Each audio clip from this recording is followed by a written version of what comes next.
Brooklyn Independent Television.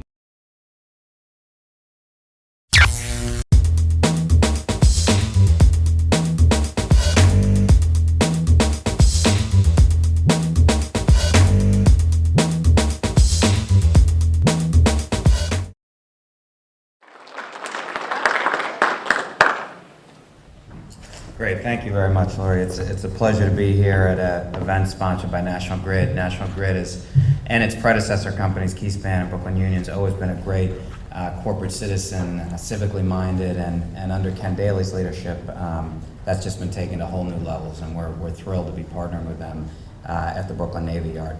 Sustainability is really at the core of everything we're doing. We're doing it for multiple reasons. First and foremost, it's about creating good-paying local jobs that create sustainable communities in New York City and move people up the economic ladder. It's about supporting the explosion of green manufacturing happening at the Brooklyn Navy Yard and just being smart about redeveloping the place. It's about being a good neighbor to the surrounding communities and a good neighbor to our broader environment. And thirdly, it's about not only lowering our carbon footprint, but figuring out new ways to tap energy sources as we explode in size and are going to quadruple our energy needs over the next 25 years. We have an employment center that's placed 1,000 people in jobs in the last 6 years, 10% of them NYCHA residents, 10% of them formerly incarcerated. That's a pretty strong track record, but we know we could do a lot more. So we're doubling down on that. We're trying to double our monthly and annual placements. We've reached out to the corporate foundation community for support. Robinhood's become a big supporter of it. We place about 80% of the people we pre-screen and place in the Brooklyn Navy Yard and 20% outside the Navy Yard. And increasingly, we're starting to get national attention, which obviously is satisfying, but I think also materially you want to see the Brooklyn Navy Yard replicated, whether it's in New York City or in Cleveland or in Detroit and other places where there's a real need to bring urban manufacturing back to the inner city. The Brookings Institution just did a report calling for the replication of the Navy Yard. A lot of you know the reasons why we're successful. Sustainability is one of them. This just lists a few of them that you can take a look at. But again, why are we going green? We're going green because we want to create good jobs. We want to build on the track record of green manufacturing in the yard. We did a survey with the New York Industrial Retention Network about 4 years ago and found that about 40 of our tenants were real green manufacturers by any definition. We didn't necessarily want to be deciding who was green and who wasn't, so we brought in a third party. That was phenomenally helpful for us in understanding that we needed to change our focus in terms of every infrastructure investment, whether it was city funded or privately funded. It had to be done with an eye towards greening, doing state-of-the-art green infrastructure everywhere we could. We wanted to be a good neighbor to the surrounding communities. Under any circumstances, there's going to be a lot more traffic at the Brooklyn Navy Yard and trucks. No matter how many bike lanes we put in, no matter how many shuttles we run up to the subways, there's going to be more traffic. We want to be out in front of the curve, being a good partner and setting a very high standard for sustainability. And we also need to address those long-term energy needs. There are 12 new green industrial buildings, either that have been completed in the last couple of years, are in construction, or in design and will be going into construction in the next year. So that's pretty extraordinary. You don't see new industrial buildings going up too many places, much less 12 of them in one 300-acre site. And I'll just run through a few of the highlights. The first one we opened up in 2009, the Perry Building. We convinced our board this was our first green building. Let's pay 2 to 3% more on construction costs to shoot for LEED Silver. We ended up getting LEED Gold. We built a building with the first building mounted wind turbines in the city, solar panels, entire aluminum wrap of the building that's recycled materials. We put it up on spec. Very hard to get an industrial tenant to sign up 2 years in advance of a building being done. Halfway through construction, one of our Navy Yard tenants came along, and this is the story you hear over and over again at the Navy Yard. Tenant starts at about 5,000 square feet.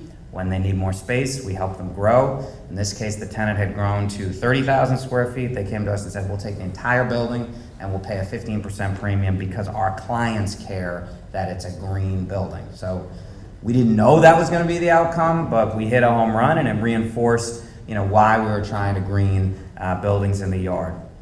In November, and this was a project that National Grid was very helpful on, we finished an exhibition and visitor center on Flushing Avenue. If you haven't been down to it, I really hope you will. For the first time, people can come in the Brooklyn Navy Yard on a daily basis, literally since 1801. We renovated a spectacular, historic Thomas U. Walter design building, the brick building you see in the lower picture. He actually won the contract to design the dome in the Capitol as he was designing this building for the Navy Yard back in 1857. We added a modern extension to the back, built by a green manufacturer inside the Brooklyn Navy Yard, Capsis modular building. Entire building's built to LEED Platinum. The physical building itself is part of an exhibit, so there are about 20 stations where you learn about geothermal, you learn about how we're capturing the rainwater for use in the toilets, you learn about the solar screen that you see in the back, which is an image of the launching of the USS Brooklyn in 1936. We're running school programs down there. We've had 2,000 school kids come through since November, about 11,000 people in total. An exhibit that highlights not just the past, the history, but also what's happening today, showcasing our tenants, and again, National Grid has been a phenomenal partner with that. The real home run for us is when we convince a tenant, whether it's Steiner or B&H or Shield or Dugal, who's so desperate for long-term certainty to invest major money in a city-owned asset, one of our facilities, or to build new on our property. And when that building's completed, it's owned by the city. So why would they be crazy enough to do that? It's because we can give them a very long-term lease, and we help facilitate in many ways the construction of the building. So this is one of the ones we're most excited about. It's going to be a real home run when it opens up in 3 or 4 months. This is the Dugal greenhouse, and Gerry will talk a little bit about some of the products that are going to be manufactured there, but it's taking basically an old static warehouse shed where we had 2 or 3 jobs, converting it into a state-of-the-art green facility wrapped in glass. Spectacular, by the way, right next to the DEP waste treatment facility, and we're having some preliminary discussions about doing an off-gas project off of that. Later this month, we'll break ground on the Green Manufacturing Center, another adaptive reuse of a spectacular old shed-like structure, 220,000 square feet, just inside the Cumberland Gate, and we'll be announcing the pre-leasing of over 100,000 square feet of that space just in the next few weeks. Historic preservation at the core of what we do. Obviously, the most sustainable thing you can do is adaptively reuse an old structure. The first building up there is kind of fun. That's the Paymaster building. That's where 70,000 people picked up their checks every week. We've put $1 million into the historic preservation of the exterior. Kings County Distillery, the first distillery in Brooklyn since Prohibition, is creating a manufacturing facility inside and 25 jobs. And is going to be brewing up some whiskey, so you can come down and have a taste. The second set of projects around sustainability that's key to us is energy efficiency, upgrading our roofs and windows, making use of our rooftops. So we're in the process right now of installing a 45,000 square foot rooftop farm that not only is going to create good organic produce for the local community, create some jobs and educational opportunities, it's going to divert 1 million gallons of stormwater runoff on average per year, and provide a green roof on the building. This is really a model that's taking off, not just in the Navy Yard, but elsewhere. You heard about a big project down in South Brooklyn, 1 million square feet. There's no reason there can't be more of these in the yard. We are very ambitious about our rooftops. We would love to do a 3 to 5 megawatt installation of solar panels. A few years ago, when we first started exploring about this, the numbers just didn't work. The cost of solar panels were too high, the incentives weren't good enough. But both of those, with cost of solar panels coming down, incentives improving, Navy Yard going on the grid for the first time. We've had our own power source, a whole nother topic. We should be able to be in the position to put out an RFP to find a third-party power provider who would install a massive solar installation, and we plan to put that RFP out in the fall. All sorts of innovative infrastructure investments as we invested that city money in subsurface conditions, water, sewer, electric piers. So we took the opportunity to do all sorts of stormwater runoff mitigation and put in the very ingenious wind solar street lamps created by one of our tenants, Dugal Visual Solutions, and Gerry will talk more about that. Waste management, also key to us. In the old days, everybody in the yard had a different carter, a different approach to waste management. We've been working with ITAC on a yard-wide waste management plan that has not only reduced tenants' bills by 27% on average, but has diverted in a 5-month period 90 tons of material from landfills and decreased truck traffic in the yard by 90%. It's a project we're really excited about, and this just gives a nice view of the Lumi, and I guess that's the entree to Gerry. Thanks, Larry. Thanks, Andrew. I guess one of the things that I share with you is if we turn the clock back to 1990 and we were going to give a talk like this on sustainability, we probably have about 10 people in the room.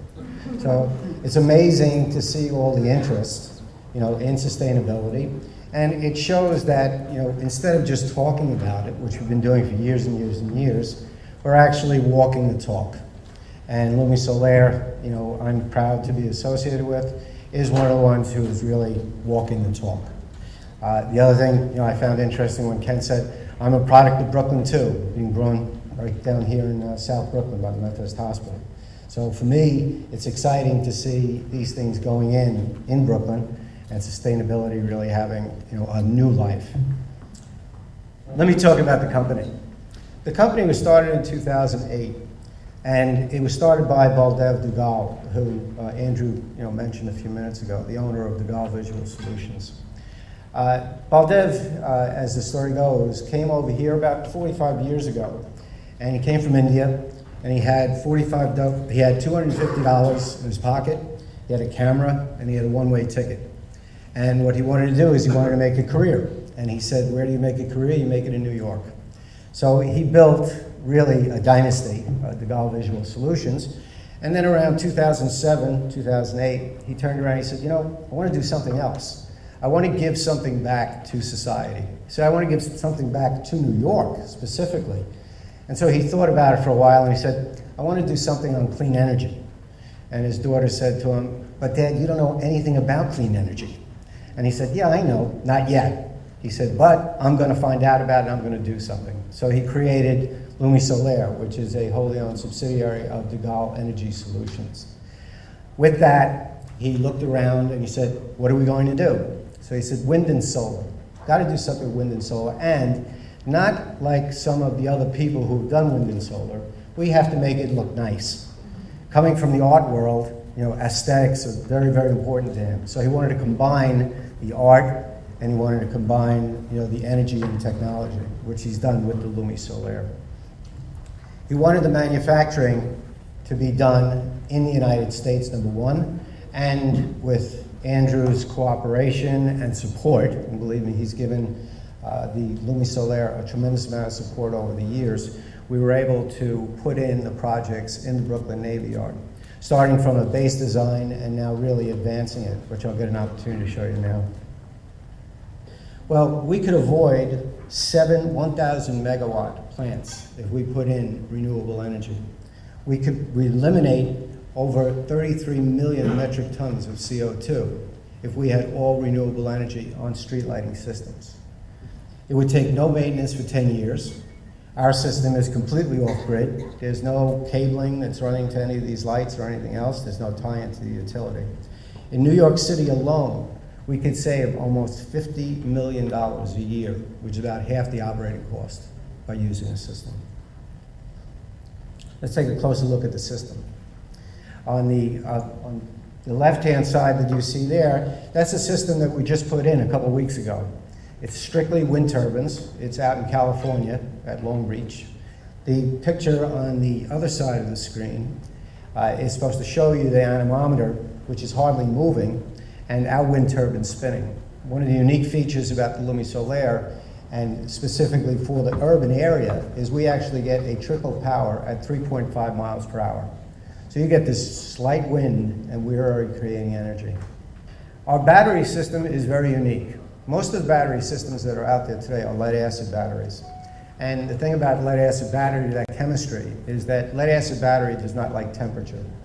If it goes below freezing, about half the power is lost. If it goes above 40 degrees Celsius, battery is losing power. It's not being able to retain it. Our lithium ion phosphate technology can allow us to efficiently power a system in temperatures that go down to minus 30 degrees Celsius or up to 60 degrees Celsius. We didn't want to stop with the lighting system alone. We said, we have so much power that we're creating using the wind and solar only. Let's use it for some other things. So one of the things we did is we tested security cameras. We have Wi-Fi, we also have media advertising, and I'll talk about that in a second, as well as you can use it for cell phone charging. The media advertising is particularly unique. We can stream video to it.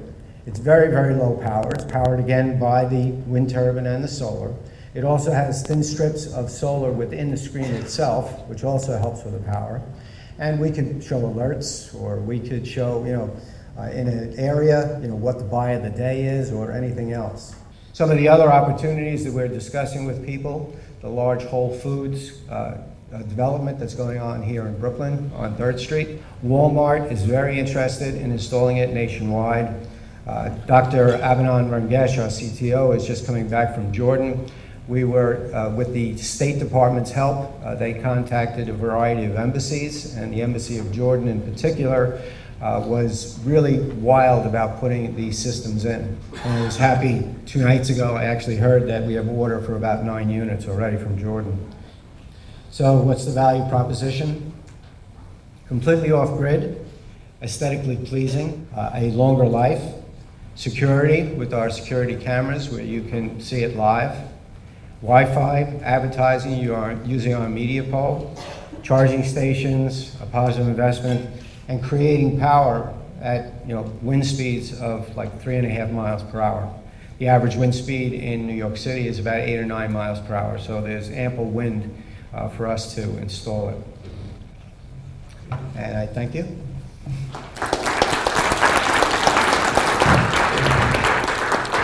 Good morning, such a pleasure to be here. I really want to also thank National Grid and the Chamber for bringing us all together. It's a very exciting time in the garden. In case you're wondering, the Cherry Blossom Festival, which is this weekend, this year offers a kaleidoscope of wisteria, dogwoods, azaleas, bluebells, tree peonies, all towering over a carpet of cherry petals because of the advance of the spring. But it's really a beautiful and exciting time of the year.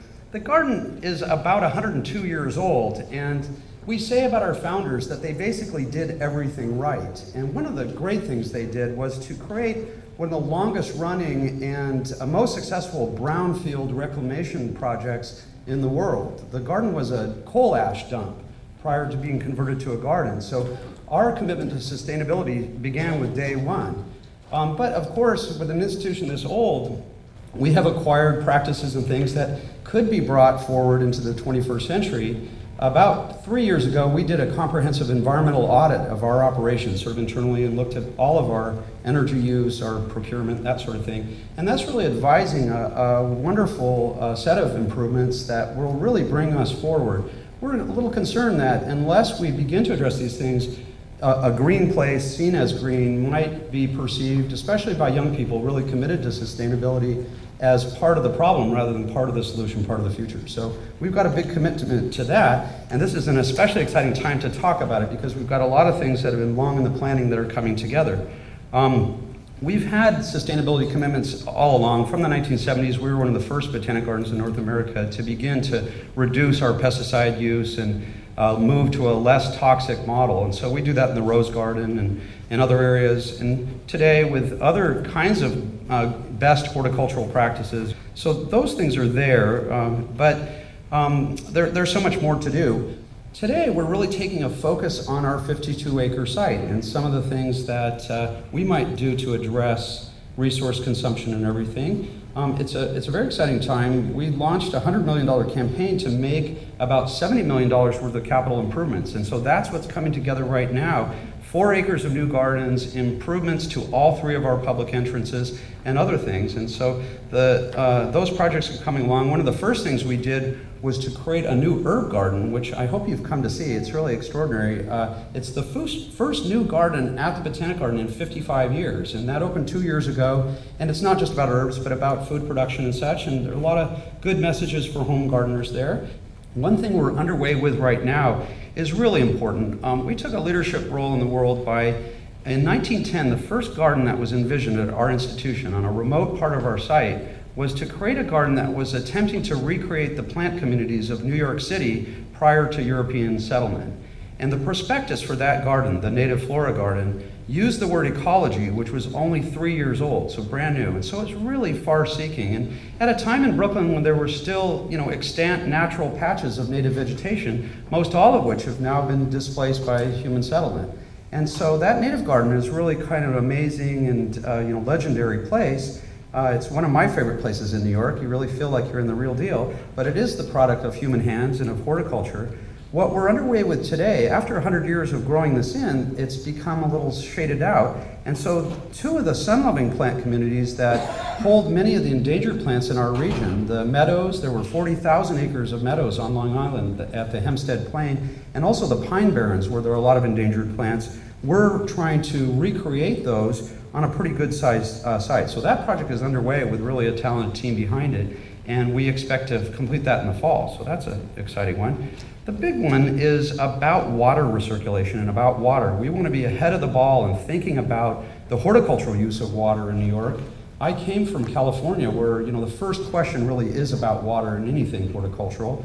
And we, like many other facilities in the region, we actually use potable water to run our water system. So that lake in the Japanese garden, if you've seen it, is filled with both groundwater pumped from the aquifer, as well as topped off with drinking water brought from the Croton system. So, and basically that runs down through our beautiful meandering brook to the so-called terminal pond at the south end. Always sounded sort of fatal to me. That from whence it drains into the combined sewer and into New York Harbor. So we basically open the taps and let it run out. When you think about when we were founded, what other source of water you might have used, it's understandable how we got into this, but this is one of the things that's kind of a quiet secret, but we've absolutely got to fix it. We've long had an interest in recirculating that, so we've actually partnered with a terrific Brooklyn-based landscape architecture firm, Michael Van Valkenburg Associates, who worked on Brooklyn Bridge Park, to envision recirculating that water. And so we got into it thinking that it was about saving water, and so the great news is that we'll cut down about 21 million gallons of fresh water a year through this project, which is all designed and ready to go. But we also got into stormwater discharge, and so we're reducing that by about 20 million gallons as well. And that's actually probably the bigger environmental impact, because in New York City, one of 200 American communities that have this combined stormwater and sanitary sewer system, as you all know, when we have really big rainfall, it backs up and fouls the estuary and such. So we're excited about limiting stormwater discharge as well.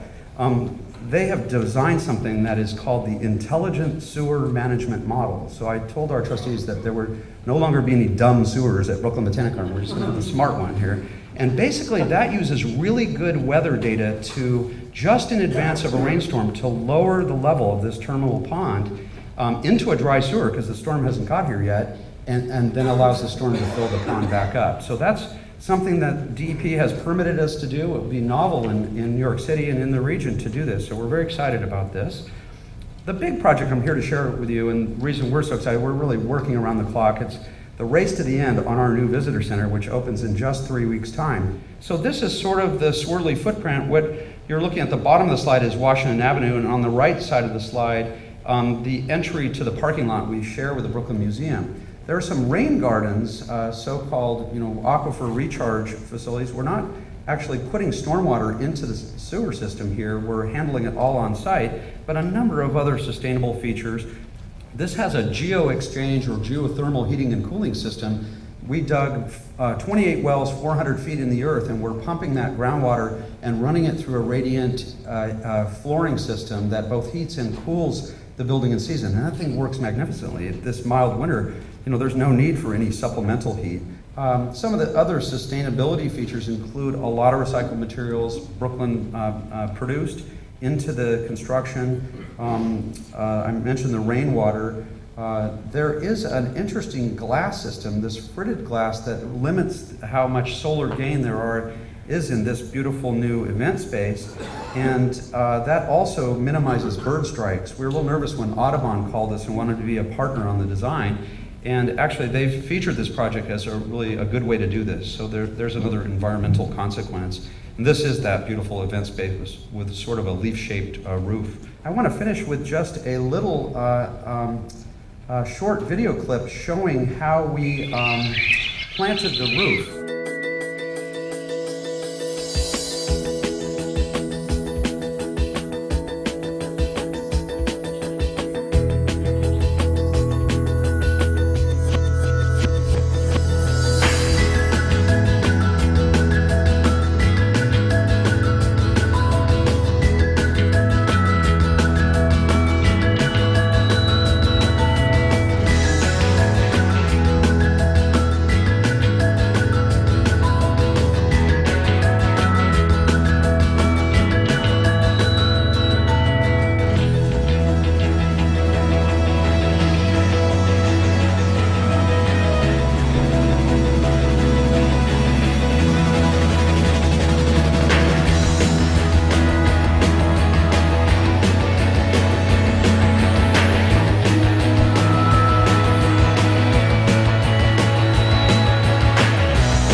Thanks, everybody. I must confess I haven't been in front of an auditorium since I ran for class president in my high school.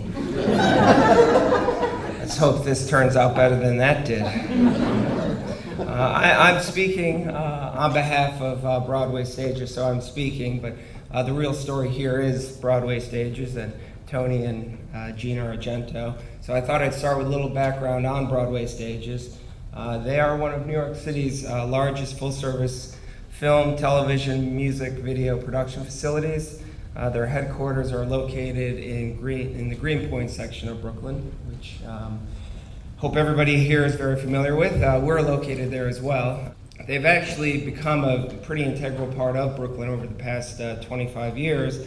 Their company and their clients, their production companies, have employed thousands of people and created hundreds of permanent jobs in the area, and it's really been, anecdotally, it's been just great working with Gina and Tony, and it's been a real pleasure of ours. Some of you guys may know some of the shows that are filmed at Broadway Stages better than Broadway Stages themselves. It's The Good Wife, Blue Bloods, Royal Pains. I had the special privilege of being on site when they shot the Lady Gaga Beyonce video for Telephone. So as you can imagine, it was pretty crazy over there that day.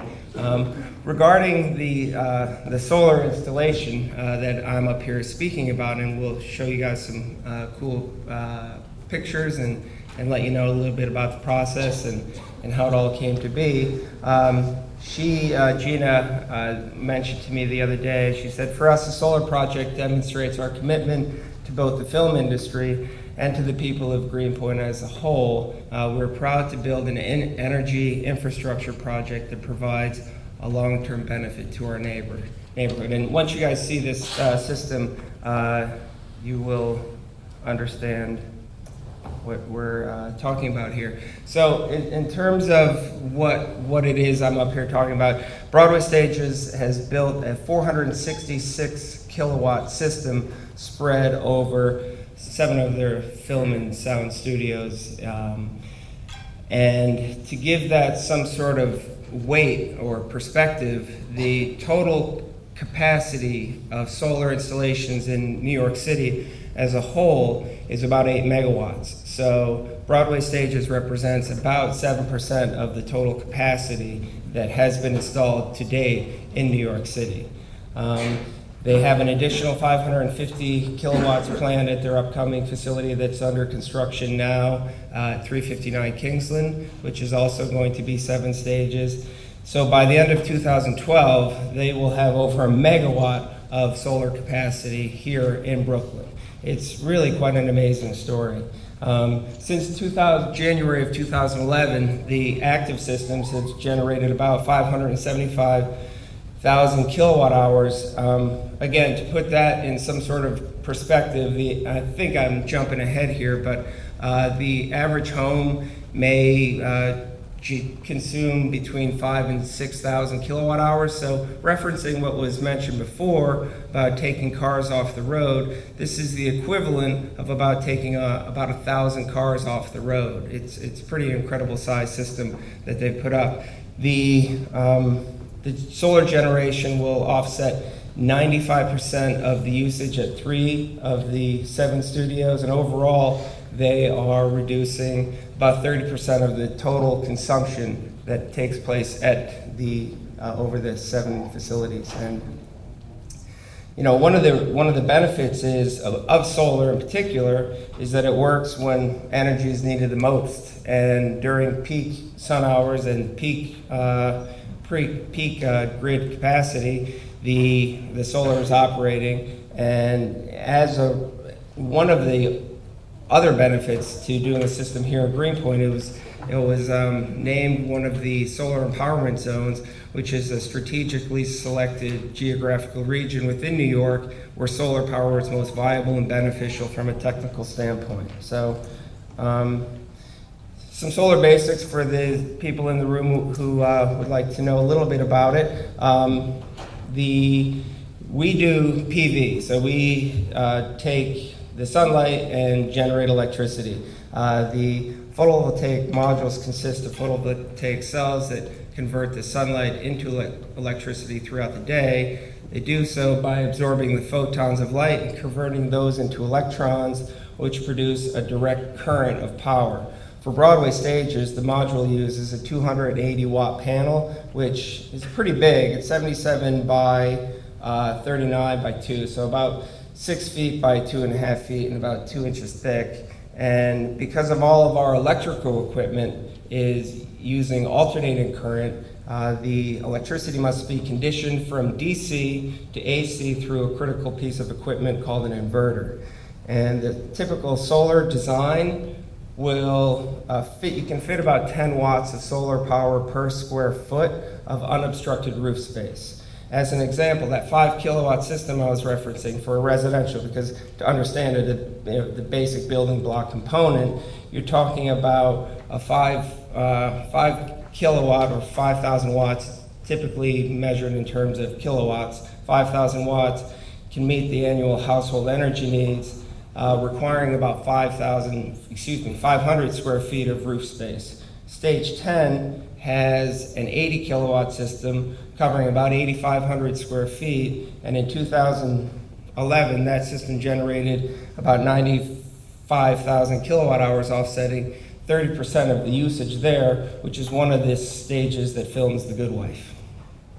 And just as far as what processes go into a solar project, I should introduce myself maybe at this point. I'm John Salmon, and I work at Solar Energy Systems, and we are the contractor that installed the solar array at Broadway stages, and we too are based in Greenpoint, Brooklyn, and these are the processes that we go through as far as determining whether a site makes sense to, if it's feasible. We handle all of these in-house: the site assessment, the applications, permitting, the installation, the inspection, the system commissioning, and the online monitoring and maintenance of the system once it's up and running. Here's part of the installation process. You'll see there are three primary components to a rooftop solar panel installation. There's the mounting equipment, the racking system, which holds the solar panels, or the solar panels themselves, and then there's the inverter, which is that piece of equipment that conditions the direct current into alternating current so it's usable at the facility. Here's just a picture of the building blocks of this is stage 10 and 370 Greenpoint both have similar profiles as far as their landscape, what they look like. Here's a photo of the inverters and the dedicated solar meter. So when you are generating, essentially think about it, two sources of power now that they have at Broadway stages. They have what they're pulling from Con Edison, and they have what they're pulling from the rooftop. They'll pull from the rooftop first, and if that meets all their needs, then great. And if it's a day like today where it's sunny and it's operating, then they'll meet their needs with the solar. In the event that they need more power, then of course they're pulling from Con Edison. And on the event when, say weekend, when there's no production, the sun is agnostic. It just is shining. It doesn't care if it's Tuesday or Sunday. So if it's operating on Sunday, and there's no production happening at the facility, it's what's called net metering. The system will generate the electricity, and because it's not being used on site, it'll go back into the grid, and Broadway stages will receive a credit for that generation. So there is no wasted kilowatt hours. Now here's some of the cool pictures. Before and after. This is stage 10 where they filmed The Good Wife. You see in the background there is a skyline of Manhattan. And here's an aerial of the same photo.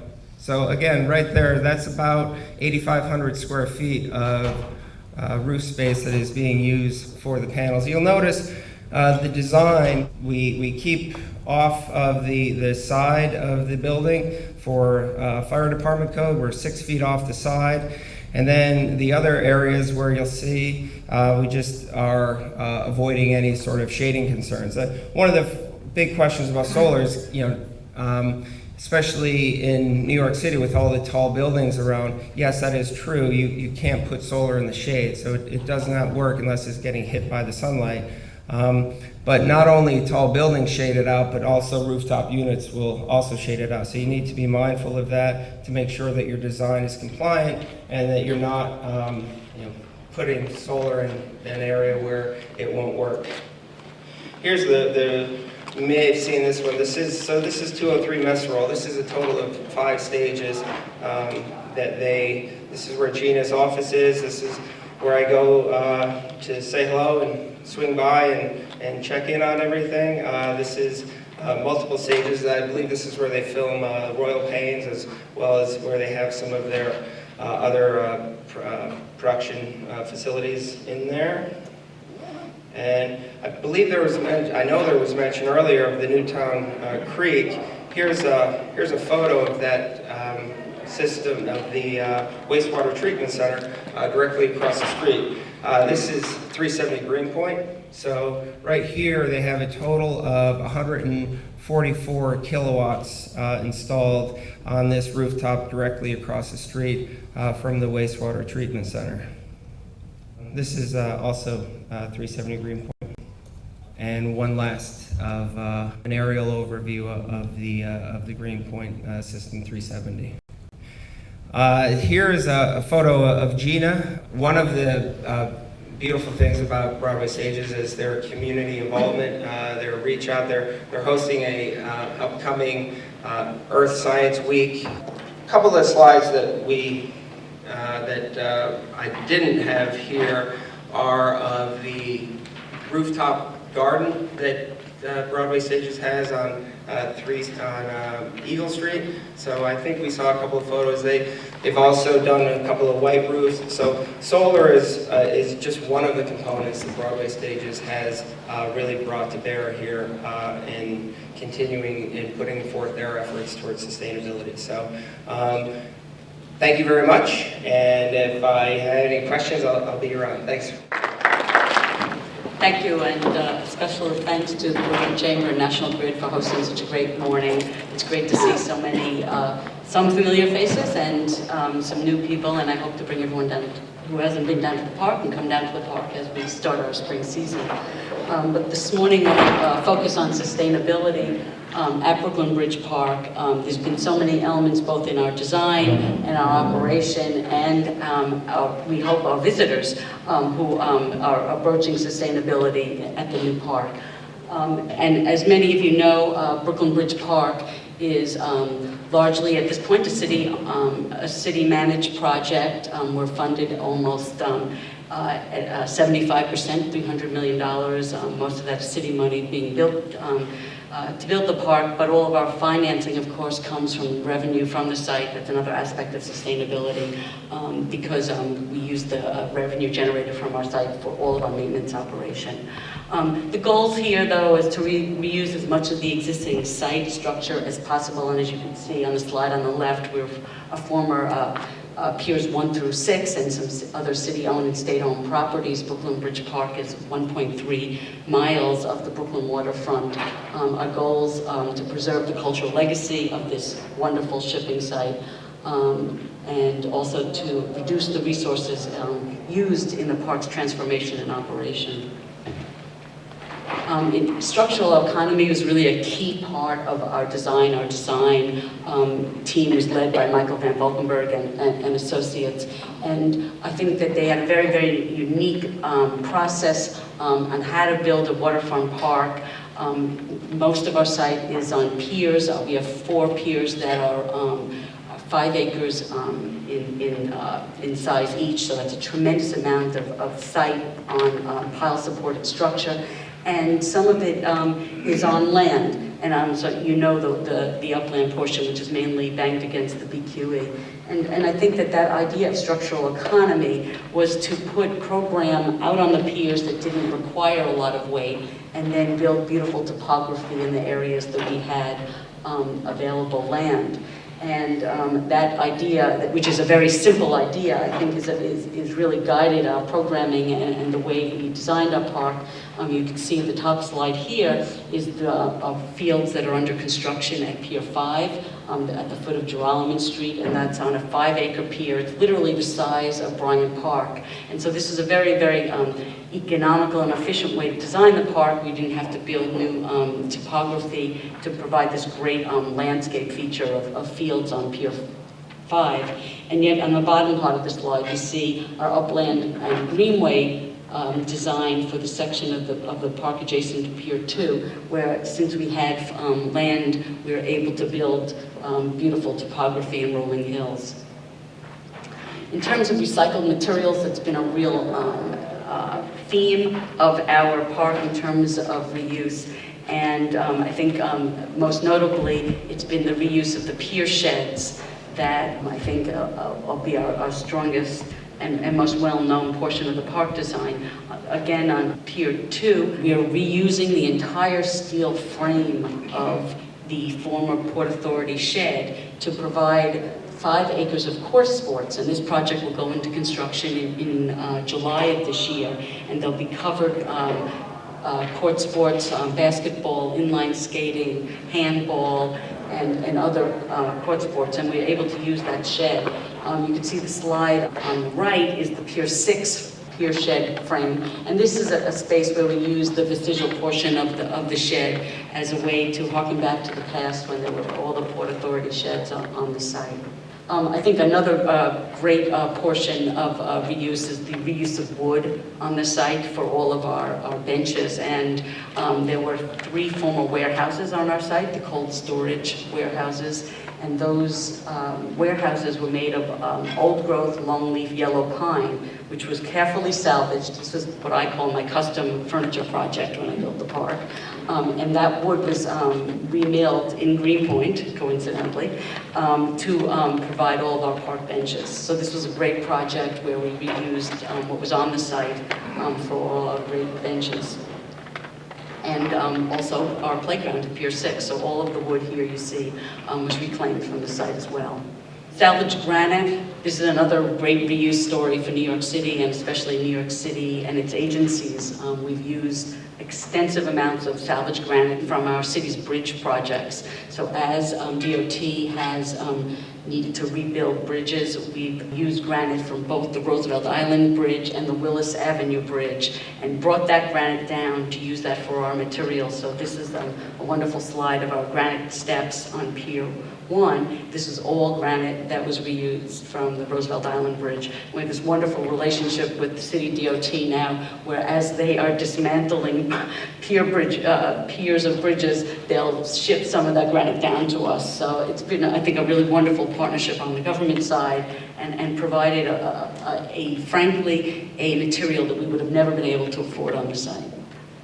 Fill. This is another sort of unseen, but I think a really important part of our story is that as we build topography, how do we do that? We build topography by using bulk fill. And happily, as you know, there's a number of major subway projects going on in New York City right now. We've been able to use the fill that's available from the East Side Access Project to build our beautiful lawns on Pier 1. So this is a great story. We've been able to just simply have the materials shipped down from the Sunnyside Yards to our site.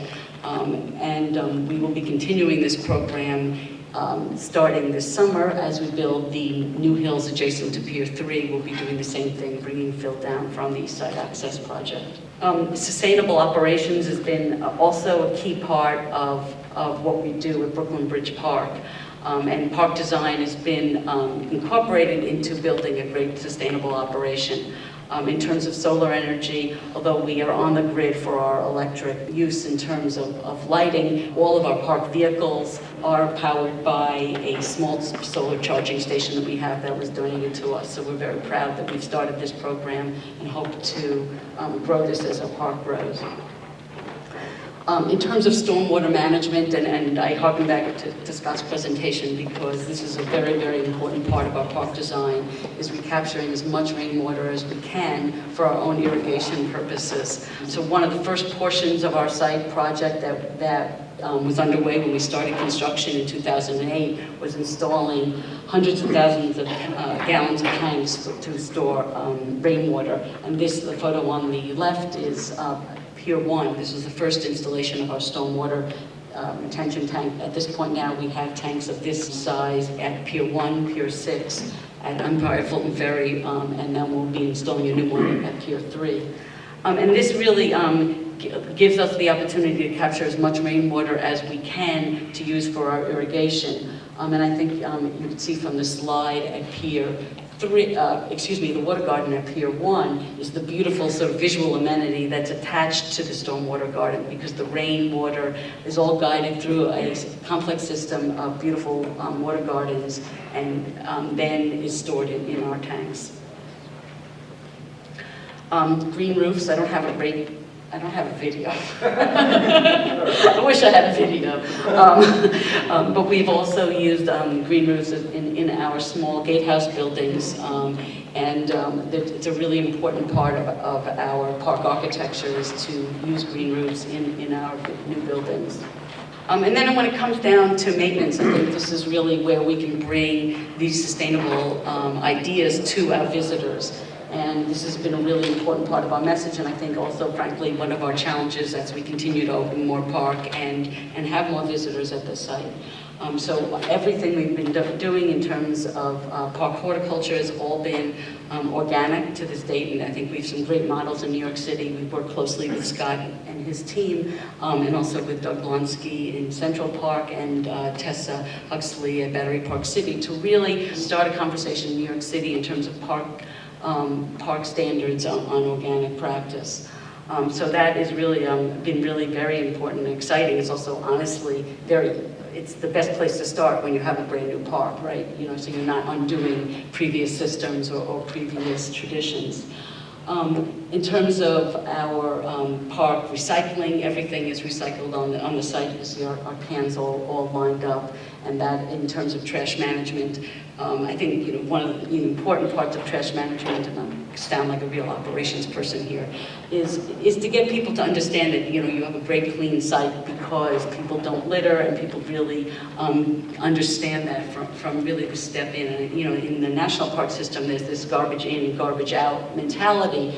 We toyed with the idea, and I think New York City that's a difficult place to start when you have so many tourists and so many visitors who are coming and then going someplace elsewhere. They're not going home, they're not packing up into their car afterward. But we've tried to really be very careful about waste management. I think we've been very successful. And then lastly, the natural ecology of the site. And this is something that has been so exciting for us because we're really transforming an industrial site into a site that has a lot of nature on it.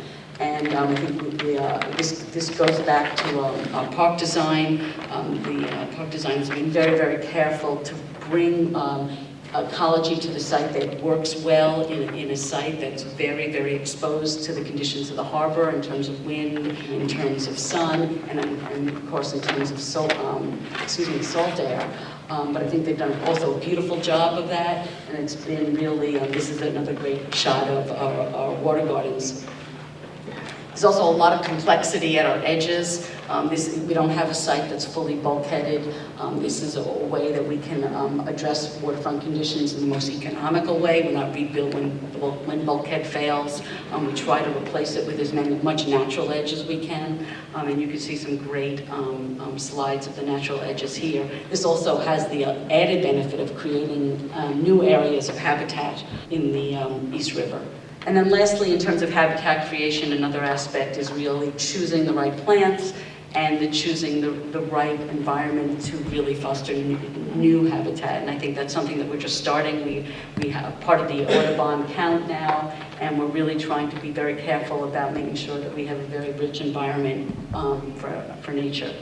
So that's Brooklyn Bridge Park.